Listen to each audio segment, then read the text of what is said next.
Okay, it's Sharon's turn to be interviewed, and most of you know Sharon, but I'm going to pretend I don't know her at all for the purpose of the questions. You are. Which name do you need to be known? Sharon McGregor. Sharon McGregor. We don't have to have full name, but you're fine with that. Happy with that. Do you live here as a family or a couple or alone? I'm here alone in France. Do you live here full time or part time? I live here full time. Are you a homeowner or tenant? I'm a homeowner. So what town or region do you live in? Yep, I live in Montrepelet, same village as Jan. I mean, the greater area is Mayenne, isn't it? Yeah. Pays de la Loire. Yeah. Which is just south of Normandy. Do you work here or are you retired? I'm retired. Where did you live in your home country? I lived most of my life in southeast London. The last place I lived in before I came to France permanently was London-Kent borders, but southeast London. So your family are back in the UK. I've got 3 kids back in the UK. And you've got no family here. They're all back there, aren't they? Yes. Yep. Not here. Adults. Yeah. When I came here. So well, you didn't exactly desert a baby over there. No, I didn't. I mean, I can embellish that if you like. No. You'd like me to say. I deserted a baby. Yeah. How long have you actually lived here? I've lived here permanently for just over 3 years, but I'm very lucky to be able to do try before you buy. So I rented actually this house on and off for about a year, 18 months before I came here permanently. So I lived here for a while renting, and then I went back to the UK to sell my flat to be able to come here permanently. Got caught up with COVID. Ended up being there longer than I intended, but came here permanently September 3 years ago, 2020. You've sort of more or less touched on that. Did you visit France before deciding on coming here to buy or rent? Obviously, you bought. Yes. You holidayed here a lot, didn't you? Yes, and started coming over first to Brittany and then down further to the Vendée. So that was 90s, early 2000s. Always loved France. I can't tell you why I particularly liked France. I think it was an easy holiday, wasn't it? So it was easy to drive to, and we always had lovely holidays here. I think you knew France better than I did, because when I came here, I'd only ever done the booze trip. Oh right, okay. So I'd done quite a few holidays. Yeah. Yeah, maybe 6 or 7 holidays altogether. Yeah. The story of this house and everything. Well, no, I came chicken sitting first, didn't I? You did sit our chickens. So I'd done that, but the story of this house is your wedding, isn't it? So I came over for your and Dunk's wedding, but this house at the time was a gîte that you looked after for Joe, and Duncan's sister and her family was staying here for the wedding, and we came here just to spend an evening with them, and I thought, this is the kind of house I would like in France. That's for me. That's for me. And also coming to your wedding and meeting the people you knew here, just began to cement the idea that I'd like to come here permanently. Going back to the UK, I was struggling a bit financially. I was on a fixed pension, but my costs in the flat I lived in were going up and up. I was doing a shared ownership, so I still had rent and service charges to pay, so they were going up faster than my pension was. I wasn't working at all at that stage. So yeah, coming to France and having a better standard of living here was appealing as well. Well, that's the next question, was what influenced your decision? Yes, when I came for your wedding, I thought the village was lovely, and chicken sitting. I thought the village was lovely. I liked the pace of rural life. Never lived rurally in the UK. Always lived in London and the outer boroughs. So that was a big influence, and realising I could actually sell the bit of my flat I owned and buy outright here. Live without the mortgage. Live without always mortgage. Attractive. Yeah. Was there anything in particular that really stood out with this house that made you really want to? Was it the village, or was there something about the house? I think it was both. Yeah, I like the village. Having met some of your French friends as well. You and Duncan influenced me a lot when it came to begin to look at properties. So I had a criteria that you had suggested to me, and I thought, yeah, that's good.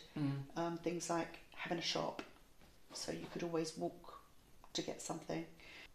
Mains drainage is still something I say to people. Didn't like the idea of the fopy'sfrance, which is a septic tank, which a lot of people in the countryside have. I also particularly liked this house because, although I think I've made it more modern, it was very spacious and very light and airy, which is a disadvantage when you come to heating it. But that appealed to me as well. I liked the layout, the loft. I always loved that loft. It's huge loft bedroom. So it was all those things that began to appeal to me about this particular house. When you were looking for property, were you looking for a renovation project, or would you have preferred to have one that was just ready to go? Ready to go, or near ready to go. In fact, I've ended up doing quite a lot here, but that was about improvement and modernisation rather than renovation. You know, I've not torn any walls down, anything like that, but I have updated the kitchen and the bathrooms mainly, and insulation. I suppose it's that thing what they call making it your own, isn't it? Yes. Putting your stamp on it, as they say. Stamp on it, yes. Obviously, you've already touched on the fact that you're living remotely, but you're in a village, aren't you? I'm in a village. You're not out on your own somewhere. No, and that I wouldn't have wanted to do that as a person coming here on my own. I didn't want to be stuck in the middle of nowhere. And obviously, what I didn't touch on also is the appeal of knowing you and Dunk in the village as well. So I knew I had 2 people I could call on, and 2 people as friends I would see regularly. I want to say that's a bonus, but I'm not so sure. Well, there's been times. I think, oh, why do they live in this village? Yeah. No, it's been. Well, I often say it to you and to other people. I couldn't have done it without you too. You've been absolutely marvellous. Yeah, because I had some backwards and forwards. To say selling my flat took longer because of COVID, and at some stage, Joe, who owned the house, was, "Is it definitely this house you want?" Yes, I'm not looking anywhere else anymore. This is the house I want, and she was, "I'll wait for you then." So she was brilliant. So it's really nice. Yeah. Yeah, and did the amount of land and size of gardens sway your decision on this one? I mean, how did you feel about where the gardens placed? Yes, I mean, it's not ideal. For people who don't know, my house is here, there's a little alleyway, and then there's my garden. It's not just an alleyway, is it? It's a little road. Yeah, so you do get traffic. The width of a car, so it's not ideal. And I have found, since I've lived here, that I do feel a bit exposed. I'd like it to be more walled in than it is. Enclosed, yeah. Yeah, so when I sit in the garden, not that we have a lot. Basically, she can't sunbathe naked. This is true. But the size of the garden's ideal. Yeah. I didn't want something really, really big that I spent all my time. So it's manageable, but even it is manageable. Sometimes it's still, Yeah. Size of the house was ideal. I wanted, not that it happens that often, but I wanted enough room so if my 3 kids and their partners all came over at the same time, I could accommodate them. In fact, that rarely happens, but I can. Exactly. We're going back to the choice again, but I mean, you sound like you're really happy with your choice. Is there any regrets of this house or this town? No, there's not. Definitely not this house. I do occasionally have garden envy. Our friend Jackie has a walled-in garden. I'm very envious of that.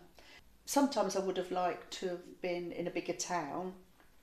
Lasso, which is our lovely sort of medieval influenced town nearby, would have been lovely.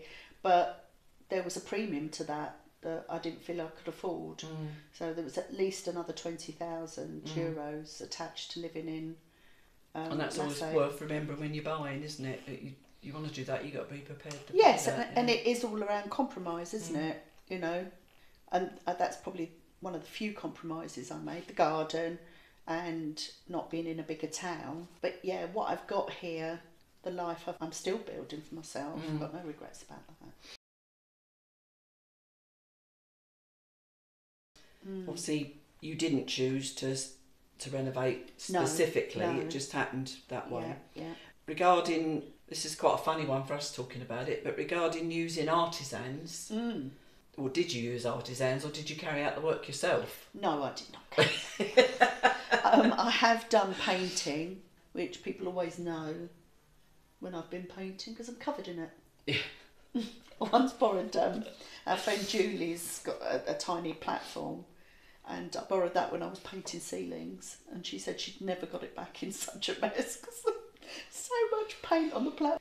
But I relied on Duncan a lot. Duncan did a lot of stuff for me and with me. Julie Lemon, Mark. They were people who had either become friends that were artisans or were recommended to me, because I don't think I knew Jackie and Mark that well at the time, but a lot of recommendations of people who then go, oh, if you need that done, I can recommend them as well. English artisans mostly, and I think that is just about people you know who know someone. But, that was my next question. Yeah. You mainly used English artisans. Yeah, do you feel that was an advantage as opposed to French? I would say the only advantage the people I did choose was they were personal recommendations from friends. Often they are friends. And the language barrier. My French is still not that brilliant, but I wouldn't go, oh no, I wouldn't use the French in that way. It was easier for me at that time. My front door came from a French supplier, and my fire behind me came from a French supplier. I've got no problem with that. It's just the language barrier and the ability to have personal recommendations. Yeah. No problem with using French artisans at all. When you bought the house, did you come across any problems that you didn't anticipate? With the work? Well, and I suppose within the house. I mean, I've put work, but really, I mean... Yes. Yeah, anything within the house that you didn't really anticipate occurring? Well, I suppose one thing is you realise in your first winter. So one of the first things I did, or the first work I had done, it sounds like I did it, I didn't, was, well, we cut the insulation, didn't we, very badly. It was getting it insulated, especially down on this floor, was very cold, so having the insulation done. I've got pictures of my kids here, the first Christmas I was here, with blankets around them, and Callum's actually wearing a hat, a woolly hat. Indoors. So it was bloody cold. But yeah, it had radiators, but they were old, and it's a very open space. So yeah, and again, I had the new front door, which was a big expense, but made such a difference. I loved my old front door. It's very pretty. I've still got it in the cellar. But it didn't do the job a front door should. No, not really. So yes, how cold it was probably the first thing I learnt.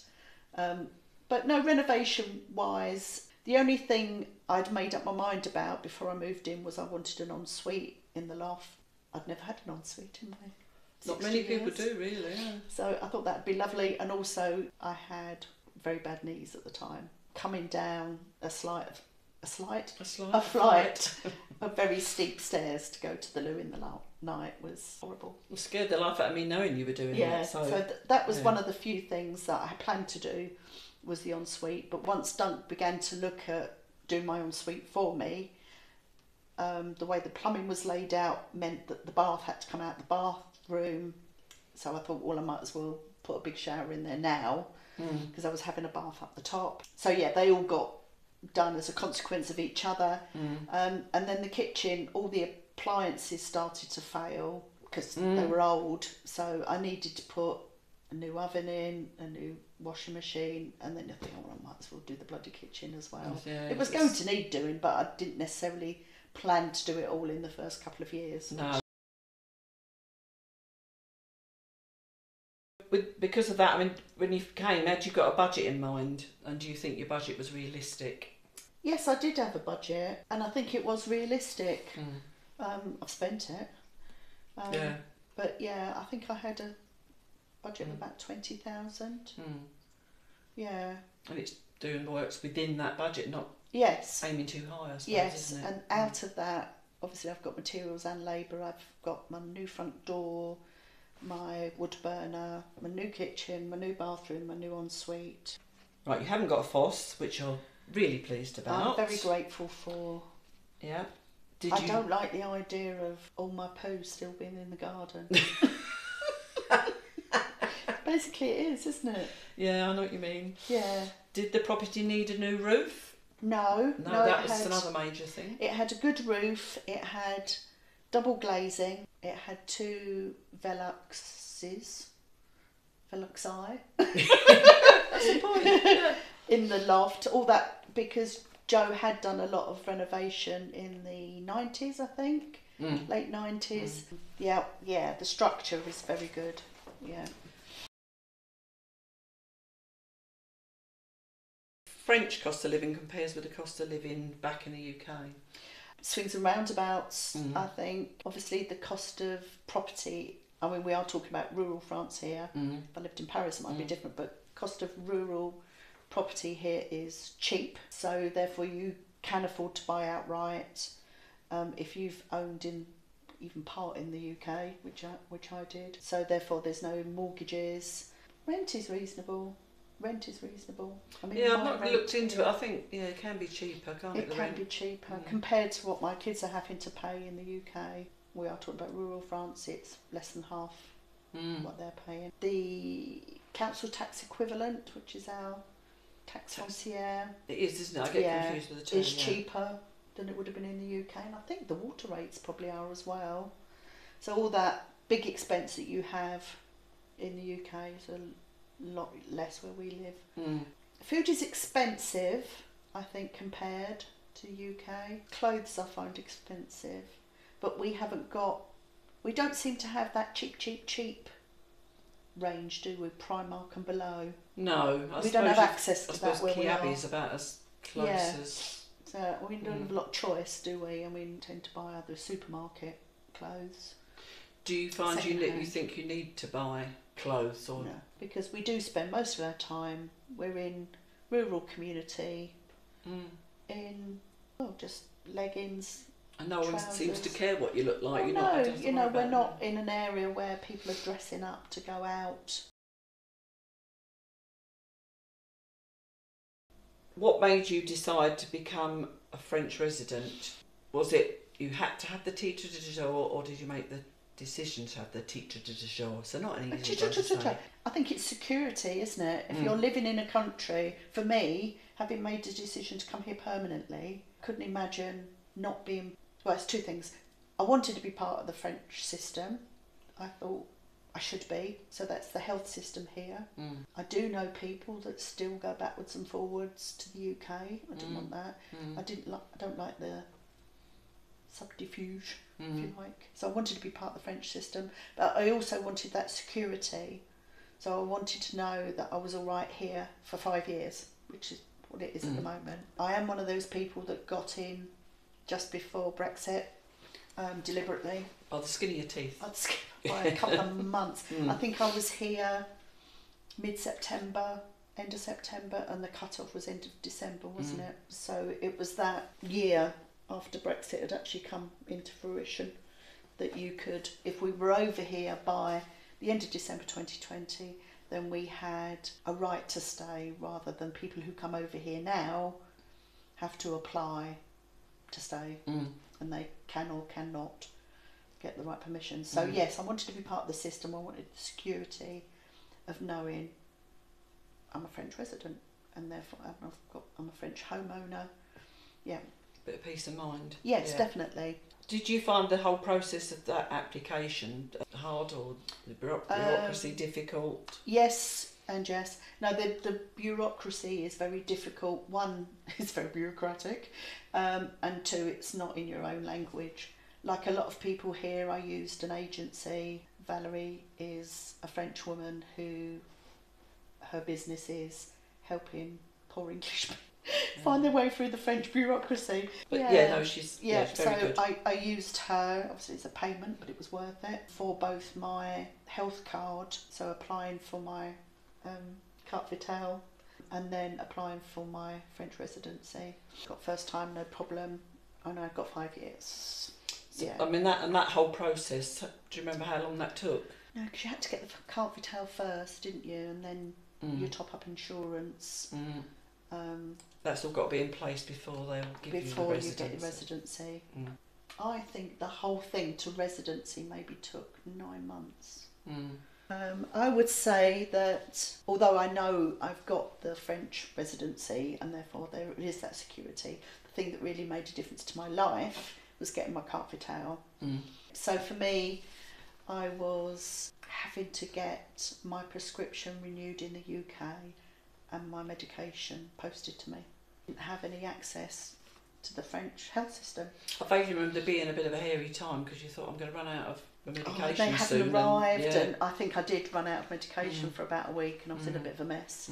So getting the carpet out was huge for me, because it meant I could get my doctor here and my medication here. But overall, you're happy now that you've got the security of being a resident. I've never considered going for French citizenship because of the language barrier. And also I do still reserve the right to change my mind and go home.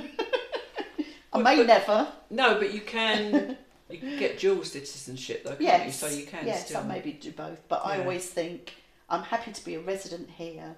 I still like the idea of voting in the UK as well. Sharon's a lot more political than I am. I want to make sure I can still vote. But yes, it may come later in life.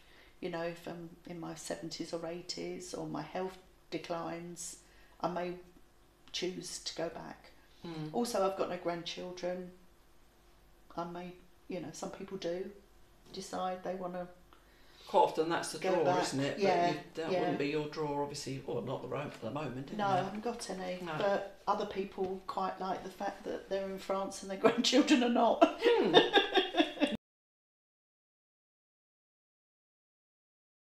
What do you think you miss most about, for living here, like you miss most about being in the UK?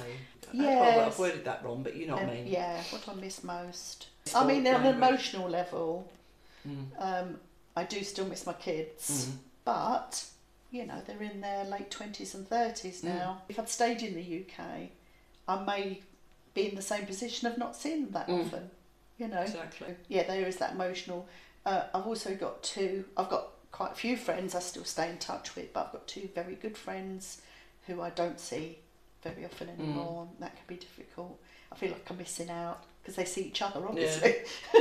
But you've got social media and you do keep in touch. I do keep in touch from that point of view. Primark. I've been to Primark recently in Lille, and I've also discovered there's a big one in Le Havre. So it's that cheap end of stuff that we don't have access to. There's outlet centres in Le Havre, I think. Yes, I think it's the same place. Yeah. Food, yes. I mean, I like what I eat here. I eat 90%, 95% French food. We do have what I call the foreign aisle here, and I do buy things in the foreign aisle. Decent tea, baked beans. I knew that was coming. I haven't made the transition yet. Jan has, I haven't. To French baked beans, because they're not the same. I also buy Heinz ketchup. I mean, there are some ingredients. I think your viewers will know that I'm not a huge chef. But when my kids come over and they say, what we really need to cook this meal is rice vinegar, and I think chances of getting that here, and again, that's rural life, not necessarily French life. It takes a bit more searching, doesn't it? Yes, because if you go into the big towns and cities, those things are available. And every time there's something you need like that, immediately you have to go into Google translate it, then looking for it, and you might find you've already seen it and didn't realise. Yeah, they're more into Chinese than Indian, aren't they, I think? What's the three things I always do when I go back to the UK, food-wise, Jan? Probably fish and chips, Indian. Yeah, Indian and a Chinese, I suppose. Or no, Indian's the big thing. I always want an Indian restaurant to take for a curry, because we've only got one French Indian local to us, and it's very mild. They don't do spice. No. Do they? Two little things I always want when I go back to the UK food-wise. I can't remember. You're going to say it and I'll remember then. But I can't. Dairy milk. Oh, yeah, because you'll know chocolate, yeah. And Diet Coke. Oh, I didn't think about the Diet Coke, but you have said, you said it's not the same here, even though sans sucre, you say it's not the same. Coke Zero, Pepsi Zero, they're completely different tastes. To do a test. Yep. I need to get someone to bring some over and put them side by side. You can blind test me if you like. Okay, we'll do that. I will. So dairy milk, can't get here, really. They used to do it in Mange 2. But that's because that's an English. We can't get any Cadbury's here. We can get the Mars. We can get Maltesers and Smarties. I don't know, because I'm a good girl these days. Sorry. I don't tend to... I'm going to get up in a minute and get my card in. So we've just had a wee break. Literally. We are now we're still talking about things you missed. Yeah. But next to move on to do you think it's good about the French shops shutting hours and things like that? Basically, do you think that's a good thing? Sometimes I do. I like the traditional aspect of it. So I like the fact that there's a pause. So on a Sunday you can't go shopping. I know that if I sit here till 7 o'clock at night craving chocolate, the shops are now closed and there's nothing I can do about it. Maybe frustrated. Yeah. When my kids come over, they're both frustrated and love the quaintness of it. Because, they get up late and we faff around and they say, can we go shopping now? I said, well, we could, but they're all closed. Give it till 2:30. Yeah. But for me, it's all part of the charm. So would you say you would like it to change, like as in the UK? Some people say, oh, I wish they would open for longer and all this. No. I quite like it. And, we're retired. There's enough hours in the day. Maybe younger people... Especially in rural France, most of us, I'd say, were retirement age or close to. There are fewer young people around. Again, you touched on this earlier. Do you see yourself growing old in France? Older, as we say? Already old. Yeah. Some days. Yeah. Some days I think I'm perfectly happy here. I've got a local shop I can walk to. I don't need to leave. Other days, being on my own, I do worry about what if I can't do this, what if I can't do that, who would I turn to, because we're all about the same age. And that's the thing, we have to start to talk about befriending younger people so they can keep an eye on us in the future. But no, I see both. I see myself growing old here, perfectly happy, but I also think there may come a time when I decide to go back. Yeah. And it won't Well, you just don't know. You never say never, is the thing. When I had 2 bad knees and then 1 bad knee, you're talking. I think most people know I had arthritis in my knees and I've now had 2 replacements, one in the UK, one in France. I feel fitter and more able now than I did maybe 2 or 3 years ago. So again, that's changed. So you don't know how things are going to change. No. The French health system is very, very good. We have very quick access to things here. We hear tales from the UK that just appall me. You never know, I might meet the man of my dreams. You might meet that French millionaire who can actually just get someone to look after you. Yeah. Who knows? Have you needed to make use of the French healthcare system, which obviously bloody you have? Hell have I. Yes. I've already had my money's worth. Yes, I like the fact that we're on a second doctor now. Who's very good. I have very easy access to a doctor, so I can get my normal medication I need very easily. So that bit of it's great. We get sent automatically cancer testing for bowel cancer and breast cancer. We just get letters through the post, do our tests, off we go. Again, most doctors will do an annual blood test to see how you're getting on. I actually think they're 6 monthly. 6 monthly, so that's good. And majorly, I have had, the big one since I've been here is I've had a full knee replacement on my right side. And that happened very quickly. I think when my surgeon decided that's what I needed, I think I was in hospital within 3 weeks. So there's no, huge waiting lists or anything like that. Oh, I had my eye, didn't I? I had an optician's appointment in the UK who saw that I had a tear in my retina. So I came back over here, got an appointment, had that fixed. I had a bit of womb rummaging. Which wasn't anything important in the end, but it was freely available. So I've made. And you've now begun on the mammogram thing every other year. Yes, I had my mammogram about a month ago. So you get an automatic letter. Just on the knee replacement, I had all of this for free, so there was no payment involved at all. I had my surgeon and all the treatment in hospital. I was in hospital twice, wasn't I? Mm-hmm. I had equipment that they suggested and supplied while I was in hospital. Again, there was no payment needed for that. And I had 20 hours of physiotherapy after, and all that was covered as well. So, but was that covered because you had top-up insurance? Both. I know it was different. No, we're not talking about me, but because most of my treatment was around cancer, or the biggest part of it, that was why that was free. But I didn't. Sometimes if you're if you're paying your cotisations, you get it cheaper. Right. And if you get top-up, then it makes it yes. even freer, doesn't it? I can understand if you're coming from a point of view of the British Health Service, which in theory is free at the point of access, isn't it? Then paying for it seems a step down or a step away, and I understand all of that, but I quite like the system here, which is once you have your carte vitale, 70% of everybody's health costs are free, and then the 30%, if you're unemployed, or I don't know what the benefits are called here, but if you're on benefit here, the state will pay your 30%, and the rest of us have top-up insurance.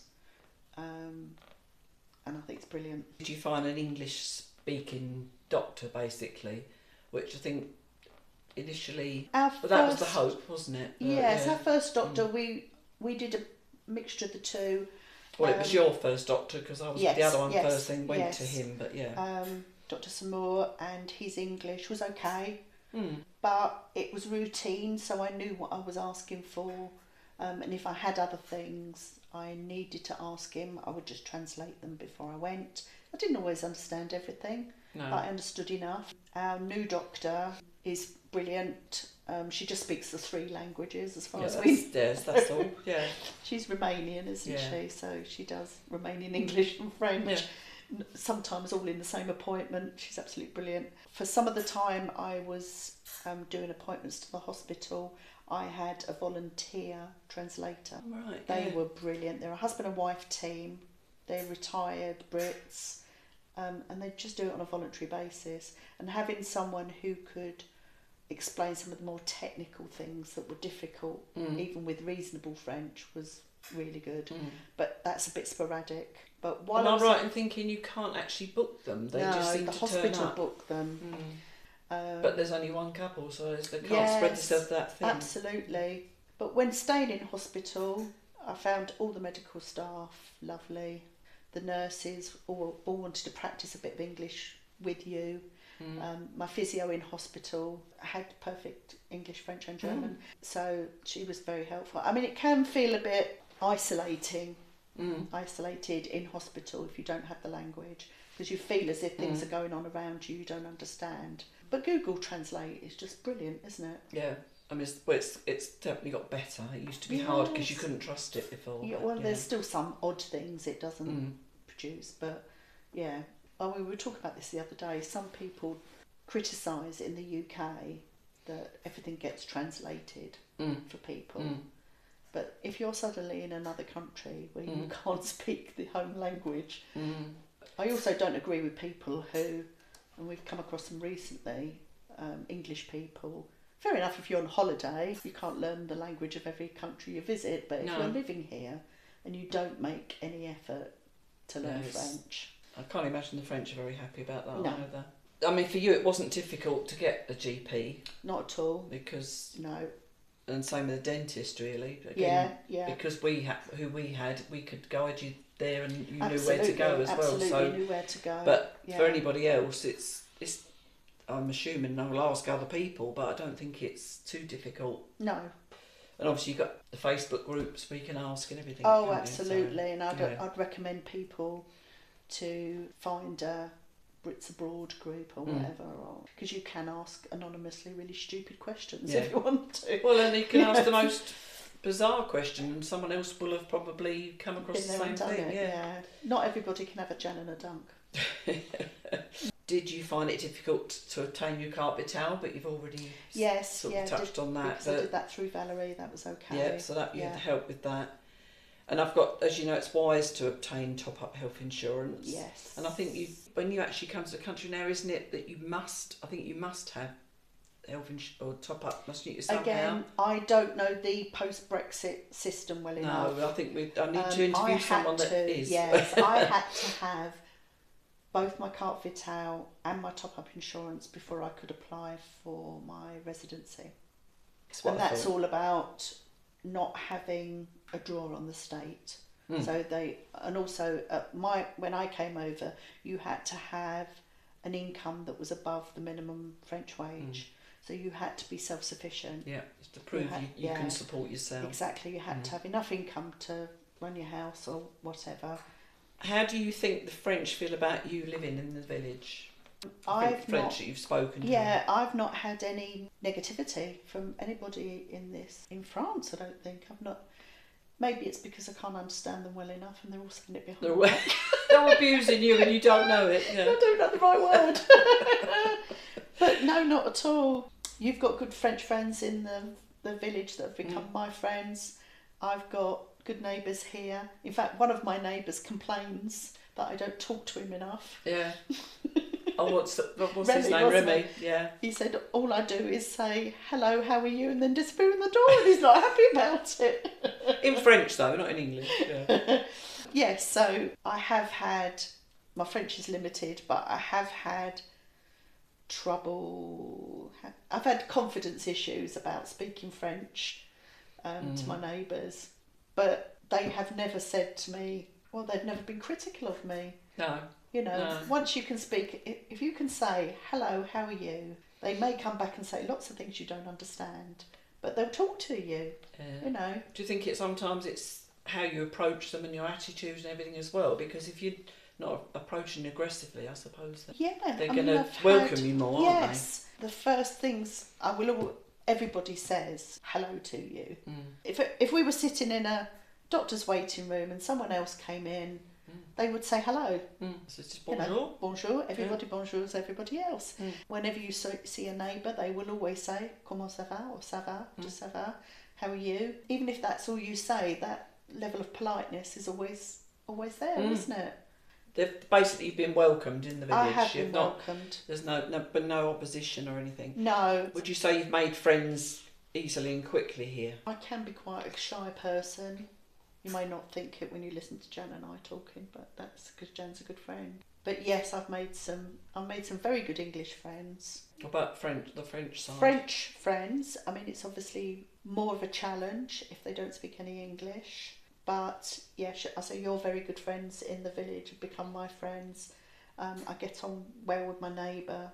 She's a darling. Yeah, mainly people in the village. Lovely. And I imagine as my French gets better, I would expect to find it easier to make French friends. Definitely. I think it is. It's my lack of confidence in speaking. But the next question is quite interesting. Did you know someone who lived here already that helped you settle in? Oh, funny enough.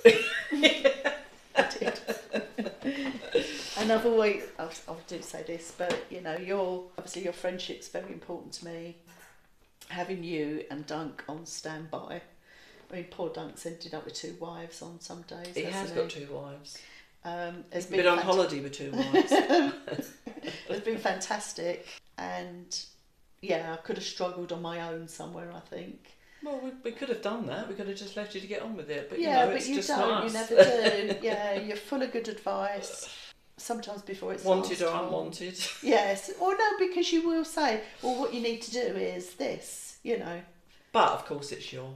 Yeah, and you know, you have pointed me in all the right directions to get things done. Yeah, I mean, if you can have that, that's brilliant. If not, use the Facebook groups, I'd say. Yeah, exactly. Yeah, and Jan's videos, of course. Yeah. Which will be there to go on yes. to in the future.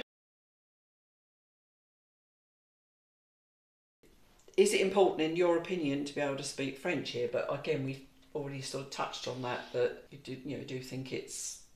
I think it's important. I do know people who've arrived here with absolutely no French and have had to start at the beginning. I had a little bit. I thought I'd be quicker. I mean, if people have said to me, we're at the position I'm at 3 years later, I'd expect to be further on. But I think that's my level of impatience. it's a difficult language. It's not straightforward trying to learn something so difficult at a later stage in your life. Every time you say it to the French, they agree as well, don't they? Because they say it's they think it's difficult. Language. Yeah. But yes, do learn it. There are lots of people here who teach French, and you can do it online a lot as well now. You have lessons. I do have lessons. Did you find it hard to find a teacher? No, because Jan knew one. But yes, I've had lessons, COVID allowing, most of the time since I've been here. And that's another nice group of people. And did you learn any French while you were still in the UK? I had O-level French that I did at school, and I dipped in and out of a couple of evening classes. Giving you a bit of a base to start on. Yes. Yeah. Maybe I had more in there than I thought I had.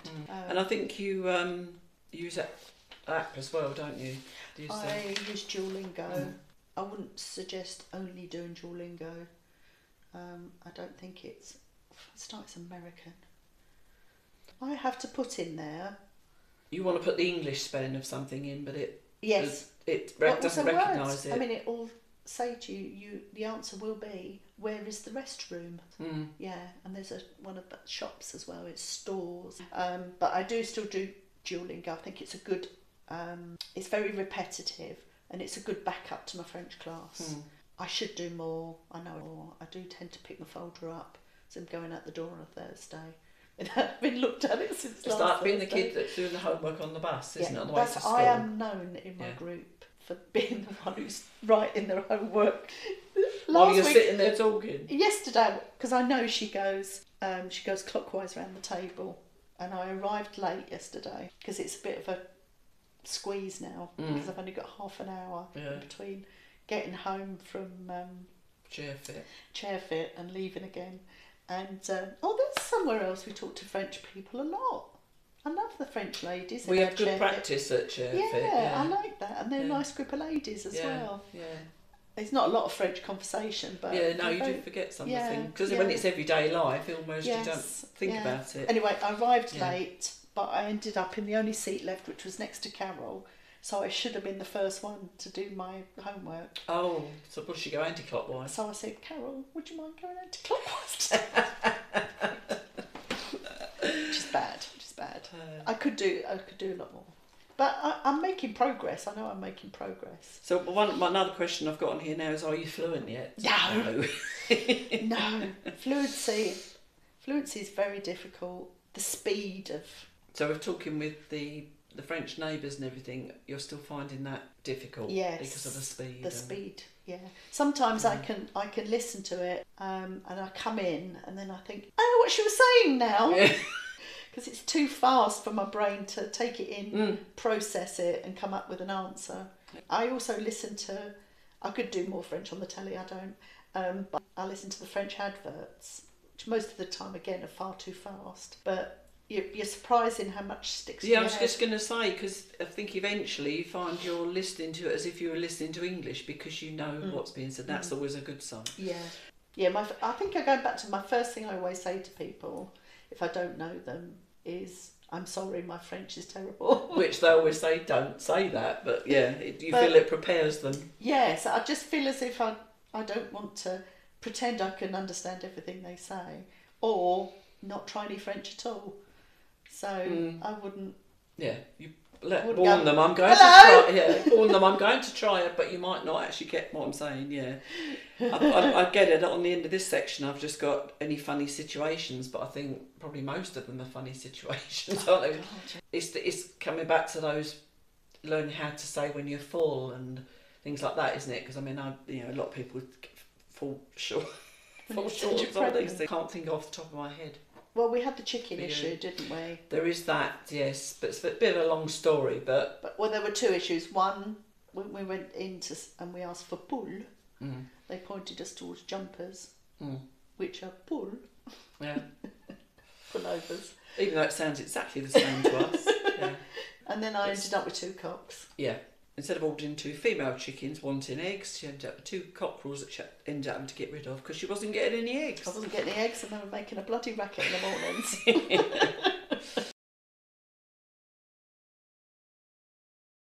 Once you decided to live here, did you know how you would support yourself? Yeah, I was medically retired in my 50s, so I had a work personal retirement thing. What would you call it?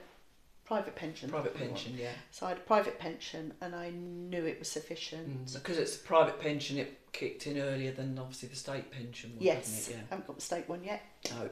So yes, I had enough. I'm not rich, but I've got a little bit of Do you savings. think you need left. to be rich living rural? No. You haven't had to access the French benefit system or anything, have you? No, I haven't. I've got friends you've who've not got had. any experience on that. Yeah, I've got friends who have. Well, they've got it. I mean, both sets of friends that I know of, English friends this is, that have lived here sufficiently long time and have paid into the French tax system. So they have access benefits because their incomes are low now. I don't know how it's decided, but I still pay tax in the UK. There's an agreement, apparently. Oh, I was going to say, because I didn't realise it was still possible, but I should have remembered from. Well, it wasn't. I didn't make a choice.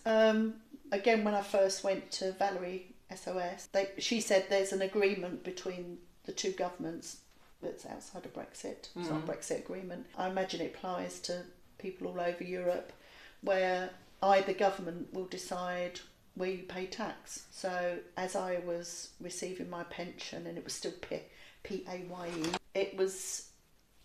they decided I would just carry on having my tax deducted source in the UK. So, but I wouldn't have had a problem if they'd gone, well, now we'll give you the full amount and you have to pay tax in France.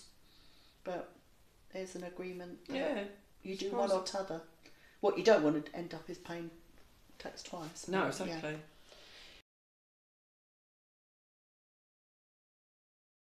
Right, moving on to transport now or driving. Oh yes. When living in rural here, there's no public transport. Do you find that a problem? It's not a problem because I have a car. I don't know how much of a problem it is for local people. I imagine that's one of the reasons young people don't live in the villages anymore. But no, it's never been a problem because I've always had a car. I did have a period when my old car kaputted. Yeah, seems a long time ago now. It does. That was when I was still renting here, and I didn't have the money to do anything about it at the time. And Jan very kindly ferried me around for my shopping. Again, I have a friend who lives quite rurally here and can no longer drive and is really struggling. Really struggling. Oh, we've got two actually. We've got another friend who has a kaput car and can't really go far with it. And then suddenly you are very dependent on other people. I wouldn't recommend being without a car here at all. Some people do the little without licence ones, what they call sans permis. Sans permis, which is a lot of young people do them, don't they? Because you can have them, I think, from 15 or something. It's quite young, yeah. And if they haven't got a driving licence and they're little tiny cars run on lawnmower batteries, it seems. Yeah, very, very slow. Yeah. So that's an option for some people. This friend we've got doesn't have the money to do anything really and is stuck without a car now. So there is the option of the alley-up buses, which you can book to go shopping and things. Yes, and she does do that. You can't walk out and get on a bus. No. Yeah. Sorry, size of car as well. Made a conscious decision to get something slightly bigger. Right, yeah. For what reason? In that some places don't deliver here, so you do find yourself having to transport things backwards and forwards. We don't have rubbish pickup here, so if we've got big things we have to take them to the tip. I've bought things online and had to bring it home in the car. Bought bath home in my car. Yes. And when I bought my oven, I had to bring it home myself, and that went in the back of the car. So there's things like that if you're living rurally. The things you've had to do since you've been here. We've had to do. The fridge. Yeah. Yeah, in the back of the car. So, you know, I drove quite small cars in the UK and I would have struggled with some of that. I mean, you also find, don't you, in rural France that a lot of people have remorques, like trailers. Yes. So and that for the same sort of reasons, isn't it? Yes. Have you used anywhere in France, basically? Have you used buses, trains or metro or anything? Not locally here. I've done Trains from Laval to Nantes Airport. Mm-hmm. That was quite straightforward. Fleur is another one, I Yeah, think. it'd be great if there was one in that's Mayenne, further. but there isn't. Yeah. You can get, from Laval you can get to Lille and then on to Paris. Done the Eurostar to Paris, changed and got the train to Laval. There is a Lille train where you don't have to cross Paris, but that doesn't seem to run very often. Yeah, you can. I think you can go quite far south from Laval. Outside the station at Laval was a little, I forgot what they're called, navette. The little, almost like taxi buses, aren't they? You had a car here, didn't you? Then you ended up buying a French car. Yes. And then because you have to register. Did you find that difficult? My first car died, didn't it? Which was a shame. That was a British car. And I did have a debate with Dunk about what's best. Do I bring a British car over and do it that way round? Mainly because at the time I was really worried about doing the left-hand drive. So I thought, I'll buy a right-hand drive car.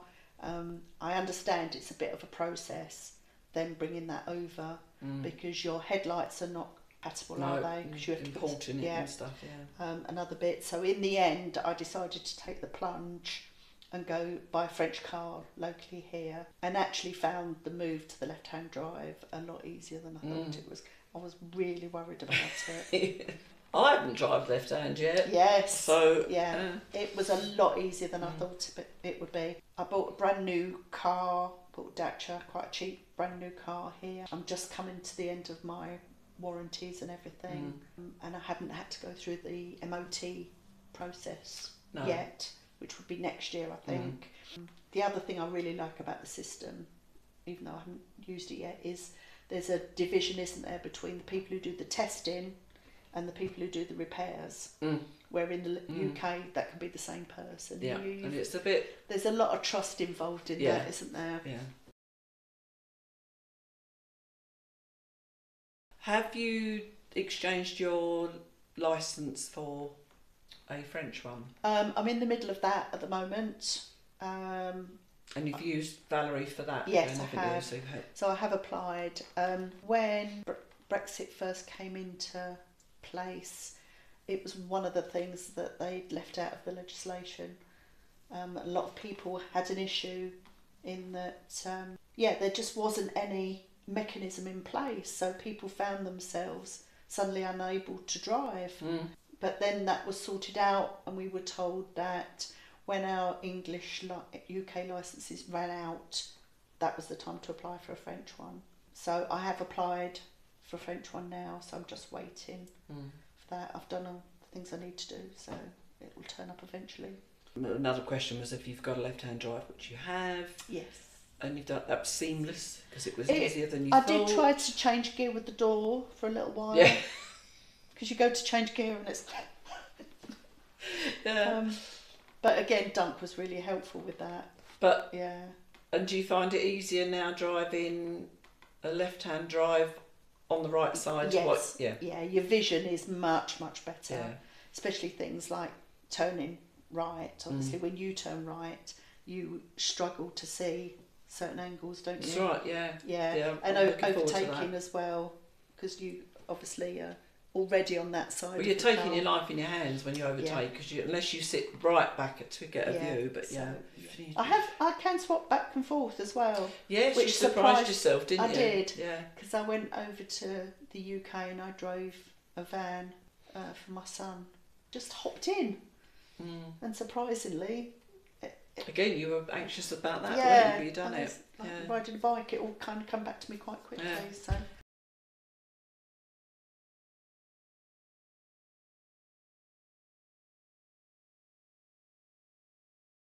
The emission stickers, do you understand all about that, and have you had to buy any? I haven't had any problems so far in France. I know some cities are beginning to put the emissions ULEZ type things in, but because my car is relatively new still, I'm not falling below. I know there's some registration you have to do now, isn't there, in certain towns.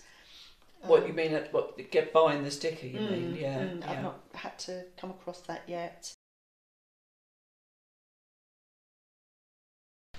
Oh, I gave you the chip cup. I usually save that for myself. I'm sorry. Right, food and shopping. Right. You've already told me that you do enjoy French food, and the Yes. majority of what you have is French. Do you enjoy cooking? No, I don't. Moving a bit. I don't enjoy cooking. I don't go hungry. I always say that. Take a look at me. Do I look like I go hungry? But no. I do stuff, and this week I did do some batch cooking, so I'll get 2 or 3 recipes, and then. So you're good at that, because I don't think I've ever really batch cooked. But only that's accidentally. Because, that's because I get to the evening, I think, I really don't want to cook. So you've got to do it when you are in the mood. Yeah. So I do have bouts of trying to be fairly vegetarian, which used to be a struggle in France. Not so much now. In fact, all the kids have noticed, because they're all either veg or vegan, that the choice over here has got much better. So vegetarianism and veganism is getting easier.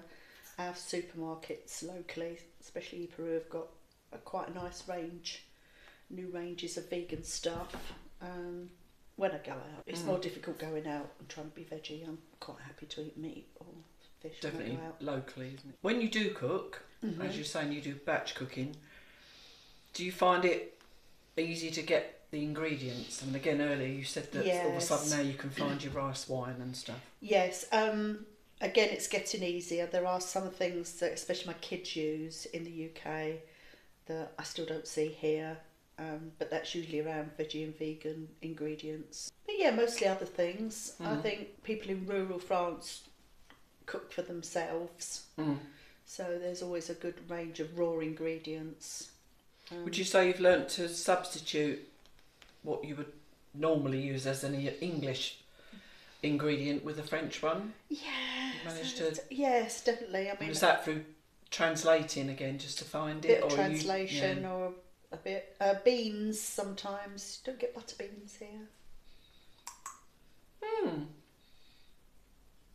Are they not just white beans? Or no, they're fatter, aren't they, butter beans? Or like a kidney bean, yes. But white, isn't it? Yes. Yeah, but much flatter. So anyway, probably asking the wrong person there, Joe. Well, another question I've got here is maybe you don't enjoy cooking and you buy ready-made meals. Yeah, I don't buy a lot of ready-made meals here because there aren't that many. I'm partial to a particular salmon parmentier. Which I justify the price by saying there's 6 portions in there. Right, so how many portions is it actually? 4, sometimes less. Well, that's the trouble when it's good. It's hard not to have it, isn't it? And so then you freeze the rest? Yes, I cook the whole thing and freeze it. So that you got the same thing every night for a week? Yeah. Or pizza's quite readily available, isn't it? There's some nice pizzas. But not that kind of meal in a box. Get more of those in the UK, I think. Yeah, no, this is it. It's definitely pizzas and a certain amount of food, I suppose there is, isn't there, that you can just shove in the oven. But like a flammerkatch. Yeah. Which I think is German by the word. Yes, I'd say. But I've never seen those in the something UK. like that. Yeah, I think you visit the UK more often maybe than we do. But yes. So since Brexit, do you find it's become difficult to bring food items back now? Yes, you basically can't, can you? Right, do you know, is there anything you can actually bring back, or is everything banned now? I think meat and dairy is banned. I can't even think if I have brought anything back. No, I don't think I have. I know people who do bring contraband back. Obviously, I'm not going to name them. No. But I know people who smuggle English sausages and bacon back. Can't bear to be without it. Yeah, I suppose maybe the only people that can bring it back are those that have got English shops and they're buying it in bulk for a different reason. I don't know. Even that's more difficult because we know they tend to go to Ireland. They go to Ireland now because it's within the EU. It's bringing stuff from outside of the EU into the EU that's difficult. So we could have brought back all kinds of stuff from Italy, no problem.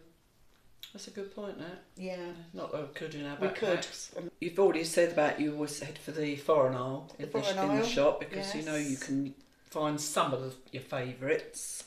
Mainly tea and baked beans. Some Chinese things sometimes, like a chili sauce or something like that. Yeah. And it's funny how that's in what I suppose you're saying. I mean, they call it the overseas, but they are sectioned out in English. Yes, and different English countries. and Oriental mainly, yeah, I think isn't it is. it? Yeah, so it's. But yeah, it's funny how you can go to the English part and find Indian and Chinese in there. Yeah. Do you use the English shops that we've got here? Not really. We did have a big English shop, didn't we, in Goron? I think I went there a couple of times for novelty. And the English butcher's is now opening an English shop in his place. So yes, I've not been to that. Not been there yet. No. I suppose because I'm not a big meat eater. It's only the odd thing that I can't find a substitute for yet. And as we were discussing off camera, there are things that are much cheaper here. Yeah, it's wine being one of them. Wine is always the top of the list. Because it's decent wine. French. Well, I mean, if you wanted an Australian wine, you wouldn't find it that much cheaper, I don't think. But French wine is very cheap. It's very cheap here. You can get a baguette for under €1, can't you? Yes, and people always rave about the baguettes and won't have anything else sometimes. I'm addicted to maize bread at the moment. Yes, let's look into that. Do you have a favourite French food or drink? I like French wine. I like a Kia. Any colour? Yes, depending on my mood, really. I mean, you can get a good French wine for €3 or €4. Well, I was appalled in the UK as well. You go to a corner shop, even like go to Sainsbury's, and you will pay £7 or £8 for a fairly average bottle of wine. Practically double, yeah. Yeah. French bread, French butter, French. Oh, that's something else I still buy. I still buy cheddar. Because French cheese tends to be weak is the wrong word, but it's quite mild. Mild is a better word. Not often hard. There are hard cheeses, but I suppose one would be Parmesan would be one. Yeah. Comte. Yeah, there's a few, but they're still not very strong. They're not. No. Before I came to France, I'd had a Kia before, but only with cassis, like the blackcurrant one.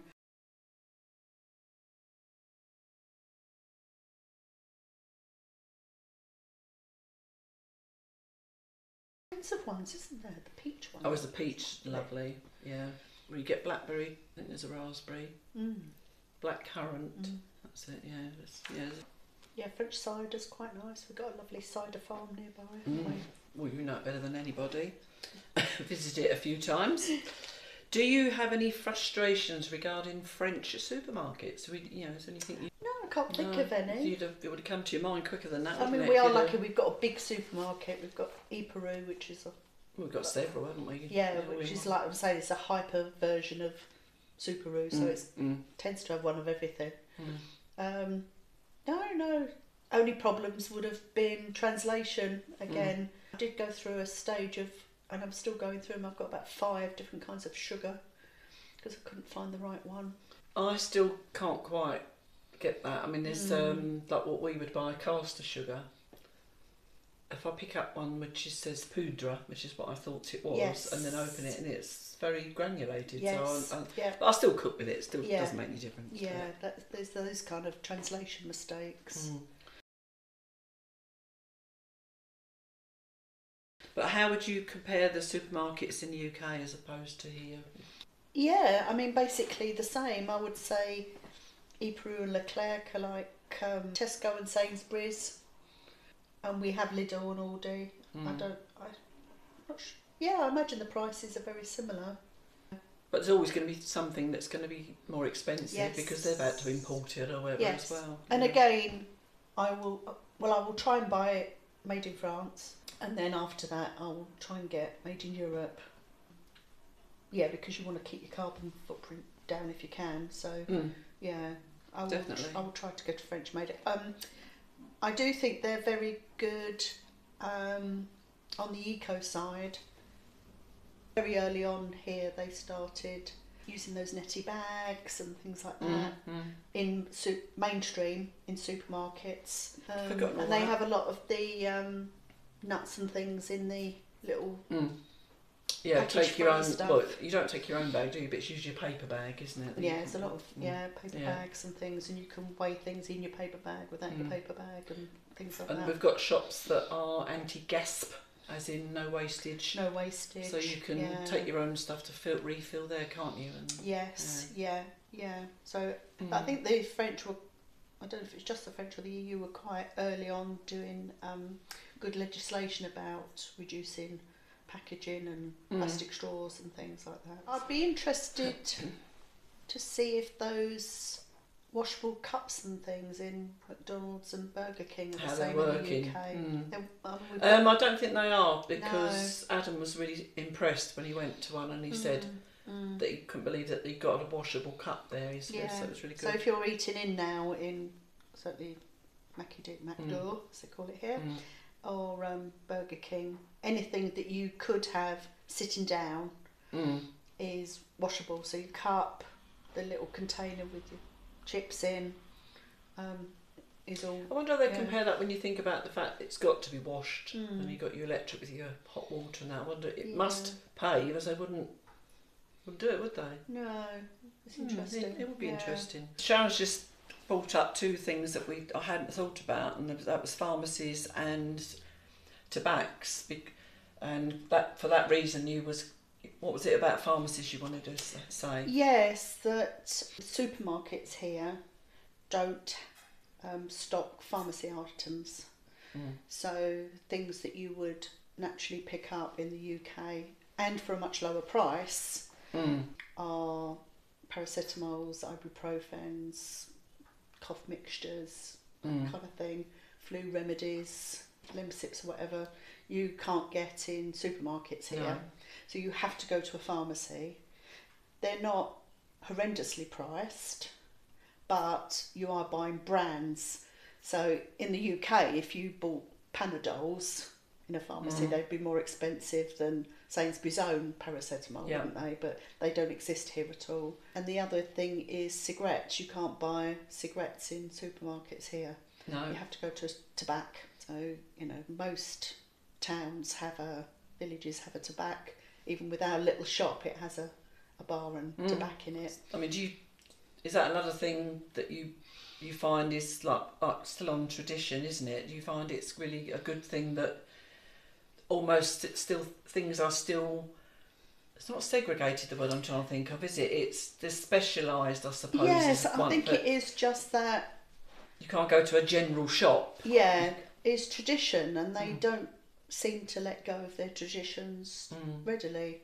So if pharmacies have always done those things, then there's a certain amount of protection for those supermarkets and for those pharmacies against supermarkets being able to undercut them. And I imagine that's the same with the tobaccs as well. Yeah. Certainly in the UK, I don't know about other countries, they're quite happy for them to be undercut.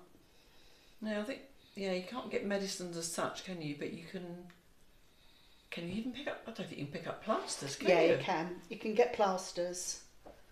Yeah, you can get plasters in a supermarket, but anything oral, I mean, you can't get cough mixtures or Lemsip things or anything like that, can you? No, I think they sort of look after each other in that respect, don't they? They're going to get I mean, you can get bread in a supermarket and a boulangerie, but obviously it's fresher in a boulangerie generally, and people like to be loyal to their boulangeries, don't they? Yeah, they do. They've made it a bit easier if they're going out to do their week's shopping, that they can pick up the bread while they're there.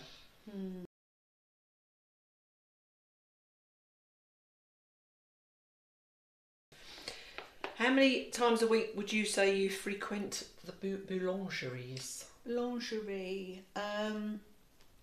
I did go through a stage of not going to the boulangerie when our local shop stopped doing bread. I was getting all of my bakery stuff from supermarkets. I do like it that we've now got a local shop that does bread again, so I've started to use them again. So I would say probably only a couple of times a week, because I'm on my own. There's I normally freeze my bread, but otherwise because it goes off. If you buy baton, a French stick, it goes off quickly because it doesn't have a lot of preservatives in it. So I will cut it all up and freeze most of it. So I don't use them as often as other people do. Like other people go every day, and so you're not popping in for your pastry. Not generally. Yeah, if I've got people over, quite often they prefer to go and get a pain au chocolat or whatever. Well, it's novel to people coming over, isn't it? Yeah. Or sometimes if I have friends over, I'll go and get some nice cakes from a bakery. If you were going to head to a boulangerie and there was is there something specific you would look for that you enjoy? Yeah. It's a treat. I'm a great lover of cake. I do like a strawberry tart. My middle child quite often had their birthday on holiday because it's August birthday. So their birthday cake was often a French tart. Yeah. So to them, French tarts are birthday cakes. Yeah. Yeah. I don't think if it's true, if it used to be true. But there is I don't know if it's in legislation or if it's just tradition that everybody has an entitlement to be able to get bread. That's right. Yeah. So when our local shop wasn't doing bread, it was a bit of an uproar in the village, and our mayor considered putting in a bread machine because of that, didn't he? So, yeah. And in fact, the only reason he held off is that someone was taking over the shop. Yeah. So once they did take over, then we got bread. They now do fresh bread. And yeah, that's another thing to point out. There are a lot of bread machines around now, and pizza machines. Pizza machines as well. So they're making it accessible outside of those opening hours, but hopefully it won't get too bad. Well, thank you very much, Sharon. You are more than welcome, Jan. And I just hope I didn't witter on too there's much. a few hours of talking there. I might have to edit quite a bit out. Yes. But thank you. Do. And you may have noticed in the first part of this video that we were a little bit too far apart. But we couldn't be like that, could we? No, because that would have been weird. That would have been weird. And I did put a cardigan on halfway through. Continuity purposes. Right, thank you. Merci beaucoup.